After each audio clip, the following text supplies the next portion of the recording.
ఆశీర్వాద వచ్చల్లగా వర్దెల్లవమ్మ కుమార్తె.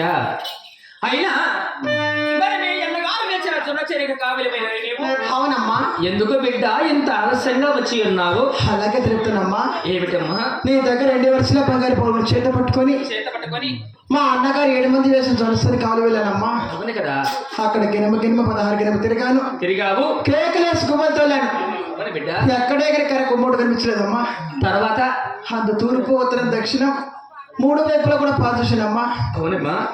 అప్పటికి కూడా కర్ర 3 కనిపించలేదమ్మా. అవును బిడ్డ.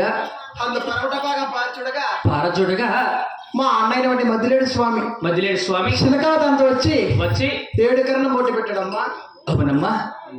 ఆ 7 కర్రలు నా చిన్న చేతితో వీణలు తీల్చి బెడ్డుకు జోడించి ఆ యొక్క చిలకల కొల్లారాసులు పడి తయారు చేసిందమ్మా. అవునమ్మా. అందుకు ఆవిష్కరగాలంటే 7 మంది మా అన్నగారిని ముక్కోటి దేవతలను నా మనసారా వేడుకున్నాక ఆ యొక్క చిలకల కొల్లారాసులు పడి కావచ్చుదమ్మా. అప్పుడు ఆ చిలకల కొల్లారమిలో కొలువైదిరి. మీరున్న అద్దాల మెడకు వచ్చాక ఎంత ఆలస్యమైనదమ్మా. శభాష్, చాలా చక్కని పని చేసావు బిడ్డ. నిన్ను చూడ నా మనసు కడంగా ఆనందపడుతుంది. ఈ చిలకల